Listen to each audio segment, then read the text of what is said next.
एक ऐसी कंपनी जिसने ऑलमोस्ट डिकेड मोनोपोली बिजनेस किया, उसके बाद में चीजें जो है इनके फेवर में नहीं रही। कुछ ऐसे सरकमटेंसेस हुए कि कंपनी की चीजें जो है रिवर्स गियर में चलने लगा, और उसके बाद में जो है उसके बाद का एक डिकेड जो है इनके लिए बहुत खराब रहा।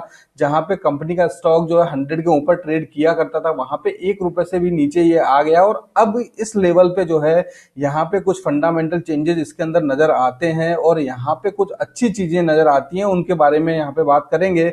उसके अलावा बात करेंगे कि क्या आज रहा इस पर्टिकुलर स्टॉक के अंदर, और यहाँ पे हमें क्या पोजीशन बनानी चाहिए, वो सारी चीजें आज हम यहाँ पे देखेंगे। तो चलिए स्टार्ट करते हैं। स्टार्ट करने से पहले अगर चैनल को सब्सक्राइब नहीं किया तो चैनल को सब्सक्राइब कर लीजिएगा। डेली बेसिस पे हम जो है शाम को तकरीबन 7 बजे एक एनालिसिस यहाँ पे लेके आते हैं, जिसके अंदर हम मार्केट से रिलेटेड काम की बात करते हैं। यहाँ पे बहुत सारे एनालिसिस मैंने ऑलरेडी किए हैं, तो आप चाहें तो इनको जाके एक्सप्लोर करें। यहाँ पे कुछ ना कुछ आपके काम की बात जो है मिल जाएगी। तो चलिए अब चलते हैं जीटीएल इंफ्रा के ऊपर। तो सबसे पहले इसका बिजनेस देखते हैं। तो बिजनेस के लिए इनकी वेबसाइट के ऊपर चलते हैं, और वेबसाइट पे जाकर बिजनेस देखने से पहले थोड़ा सा हिस्ट्री के अंदर जाएंगे। तो यहाँ पे 1996 के अंदर ये कंपनी आई, और आने के बाद में जिस तरीके से इसको प्लेटफॉर्म मिला, और वहां पे उस टाइम पे टेलीकॉम के अंदर एक बबल था, एक बहुत अच्छी ग्रोथ थी उस टाइम पे। तो इन्होंने बहुत अच्छा बिजनेस किया, और एक मोनोपोली बिजनेस था। टावर सेक्टर की ये कंपनी है, जो टेलीकॉम टावर्स होते हैं, ये टावर जो है ये कंपनी लगाती है। और एक टाइम में सबसे बड़ा प्लेयर जो है जीटीएल इंफ्रा था यहाँ पे। और उसके बाद में क्या हुआ, उस पे बाद में जाने से पहले थोड़ा सा उस ड्यूरेशन का देखते हैं। तो वहां पे चीजें, क्योंकि एक मोनोपोली थी, एक सिंगल प्लेयर था, और बहुत अच्छा स्कोप उस टाइम पे था, एक ग्रोइंग सेक्टर के अंदर पूरा इंडिया था उस टाइम पे टेली सर्विसेज के अंदर। तो यहाँ पे उस प्लेटफॉर्म का अच्छा खासा इसने फायदा उठाया, और फायदा उठाने के बाद में एक अच्छी खासी ग्रोथ इसने ऑलमोस्ट 10 ईयर्स तक की। और उसके बाद में एक टर्निंग पॉइंट आया। टर्निंग पॉइंट था 2010 का, जहां पे जो है 2G के जो सारे घोटाले वगैरह हुए, उसके अंदर जो है इनके जो टेलीकॉम जो कंपनीज थी, उनके बहुत सारे लाइसेंसेस जो है रद्द कर दिए गए। तो उनका एक अपसेट जो है यहाँ पे भी इनको देखने में मिला, और इनडायरेक्टली इनको जो है यहाँ पे नुकसान झेलना पड़ा, क्योंकि जिस तरीके से ये ग्रो कर रही थी उस तरीके से इन्होंने काफी अपना एक्सपेंशन भी कर लिया था। काफी डेट जो है इनके ऊपर हो गया था एक्सपेंशन के रिगार्डिंग। तो यहाँ पे इनको जो है एक मात उस टाइम पे झेलनी पड़ी। और दूसरी चीज क्या थी, 2010 के बाद में चाइनीज कंपनीज को भी यहाँ पे जो है गवर्नमेंट ने यहाँ पे परमिशन दे दी काम करने के लिए। तो यहाँ पे जो ह्यूआई और जेटी जो कंपनी है वो आई, और ये अपने आप में एक इंटरनेशनल प्लेयर थी उस टाइम पे, और अभी भी है। तो वहां पे इन्होंने मार्केट कैप्चर करना स्टार्ट किया, और जिसका इनडायरेक्टली जो है नुकसान हुआ यहाँ पे जीटीएल इंफ्रा को। तो सारी चीजें इनके फेवर में जाना बंद हो गई। अब बहुत बड़ा एक जो इंफ्रास्ट्रक्चर जो था वो इनके पास में डेवलप था, लेकिन उस हिसाब से चीजें इनके फेवर में नहीं थी। तो इनको बहुत बड़ा नुकसान हुआ, और नुकसान होते होते इतना टाइम हो गया कि ऑलमोस्ट डिकेड जो है कंपनी जो है कंसोलिडेशन के अंदर गई। और यहाँ पे ये इसकी हिस्ट्री हो गई। और अब यहाँ पे क्या अपॉर्चुनिटीज नजर आती हैं वो देखते हैं। तो वहां पे सीधी सीधी एक तो देखिए, फर्स्ट अपॉर्चुनिटी तो यहाँ पे ये है कि 5G से रिलेटेड चीजें आ रही हैं, और इनके पास में बहुत बड़ा इंफ्रास्ट्रक्चर अभी भी है। और अगर आप देखेंगे तो यहाँ पे एक स्लाइड के अंदर इन्होंने मेंशन किया था यहाँ पे, तो तकरीबन 28,000 टावर्स जो है, 22 टेलीकॉम सर्कल जो है ये इनके पास में है यहाँ पे। और इनके पास में वो कैपेसिटी है बिल्ड करने की, एक फास्टर तरीके से काम करने की। 5G आ रहा है, 5G के अंदर इनको अच्छा खासा एक अपॉर्चुनिटी यहाँ पे इनके पास में रहेगी एक लीड करने के लिए। उसके अलावा सारी चीजें जो है इनके फेवर में उस तरीके से जा सकती हैं कि यहाँ पे जो है चाइनीज जो कंपनीज हैं, सारी चाइनीज कंपनीज के अभी गवर्नमेंट जो है इनके फेवर में नहीं है। एक जो अपनी जो पब्लिक है, हम लोग भी हैं, उस फेवर में नहीं है। तो एक कहीं ना कहीं एक नुकसान चाइनीज कंपनीज को देखने को मिलेगा। और यहाँ पे जो है इतना जो है जो जो लीड जो ये कंपनी कर सकती है, उतना जो है आउटसाइडर जो कंपनीज हैं वो नहीं कर सकती हैं। तो ये इसका बेनिफिट है। तो बिजनेस के रिगार्डिंग अब चीजें जो है अच्छी नजर आती हैं, और आने वाले टाइम में चीजें जो है इनके फेवर में होते हुए नजर आती हैं। तो चलिए, अब ये इसका बिजनेस हो गया। अब फंडामेंटल के ऊपर चलते हैं। तो फंडामेंटल के अंदर फंडामेंटल के अंदर अगर देखें तो तकरीबन 4,874 करोड़ की कंपनी है, करंट प्राइस 3.90 है, और उसके अलावा आरओसी जो है वो माइनस के अंदर है, नो डाउट। यहाँ पे प्रमोटर की होल्डिंग सही नहीं है, वो भी तकरीबन 3.5% है, और यहाँ पे जो है पूरे के पूरे सारे शेयर जो हैं इनके प्लेस्ड हैं। तो कोर फंडामेंटल तो बिल्कुल जो है डाउन के अंदर है। और उसके अंदर अगर आप देखेंगे यहाँ पे तो सेल्स जो है कंपनी की, देखिए सेल्स के अंदर कंपनी की कमी नहीं है, ये सेल्स कंसिस्टेंट है कंपनी की, नो डाउट। पिछले अगर आप देखेंगे तो तकरीबन 12-13 क्वार्टर से, और उसके बाद में ऑपरेटिंग प्रॉफिट जो इसका है, ऑपरेटिंग प्रॉफिट जो कि प्लस में था अभी ये माइनस के अंदर आया है, और रीजन इसका जो है एक्सपेंसेस जो है इसके इंक्रीज हुए हैं। प्रॉफिट बिफोर टैक्स माइनस के अंदर है, नेट प्रॉफिट इसके अंदर माइनस के अंदर है।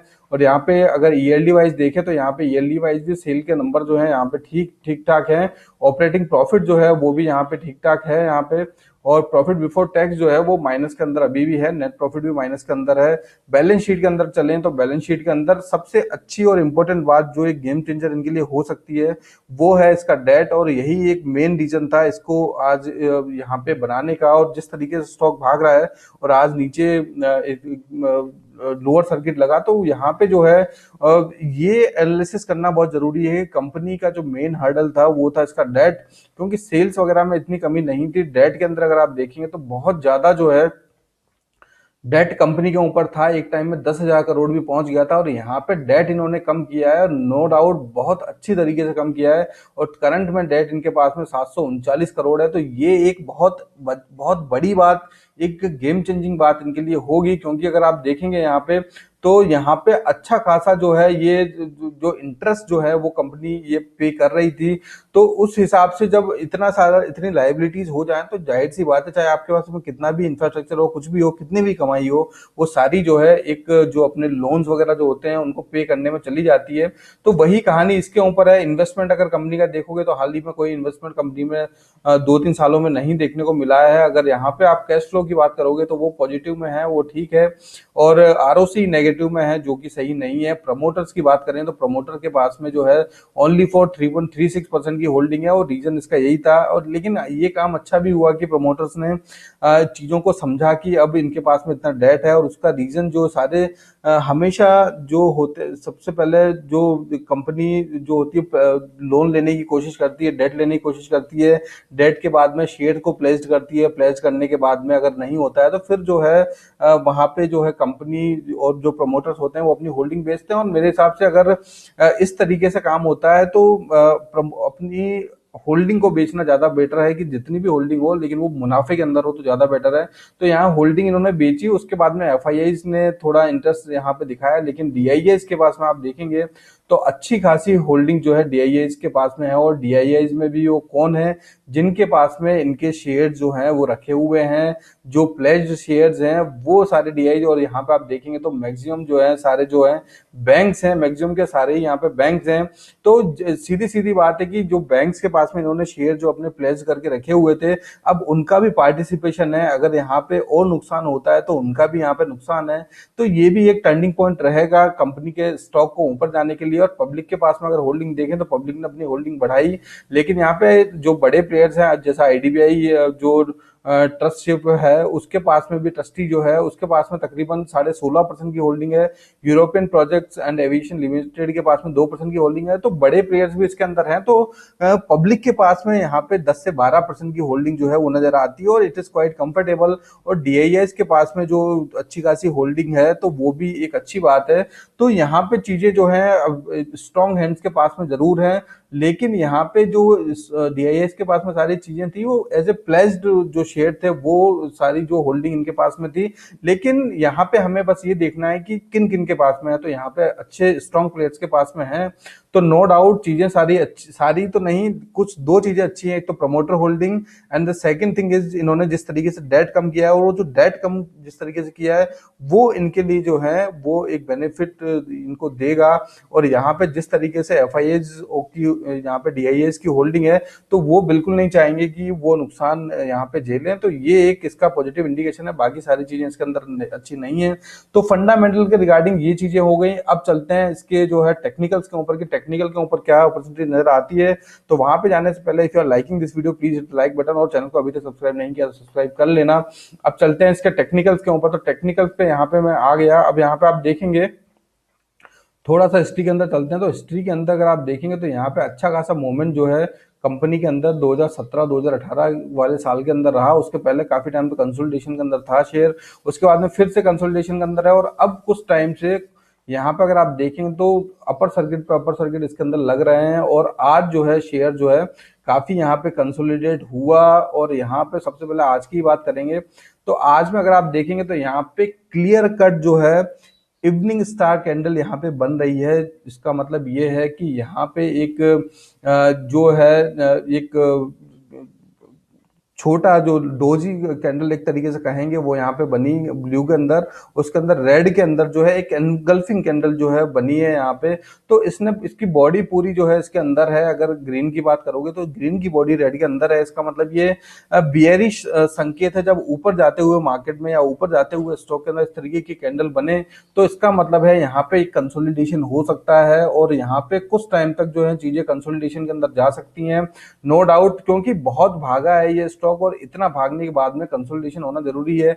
और यहाँ पे एक इंपॉर्टेंट बात आप देखेंगे तो आरएसआई भी तकरीबन जो है 90 के ऊपर ट्रेड कर रहा था। तो जाहिर सी बात है जब इतना आरएसआई यहाँ पे 99 के आरएसआई पे ये जो चीजें ट्रेड कर रही थी, तो यहाँ पे जब जाएंगी तो सीधी सी बात है कंसोलिडेशन तो यहाँ पे आएगा ही। उसके अलावा एक सबसे इंपॉर्टेंट जो बात है वो यहाँ पे देखने की ये है कि जिस तरीके से स्टॉक ने मूवमेंट दिया है, एक शार्प तरीके से ऊपर गया है, तो एक शार्प तरीके से ऊपर जाने के बाद में चीजें जो हैं नीचे भी इसी तरीके से आती हैं, ये भी हमें ध्यान रखना बहुत जरूरी है।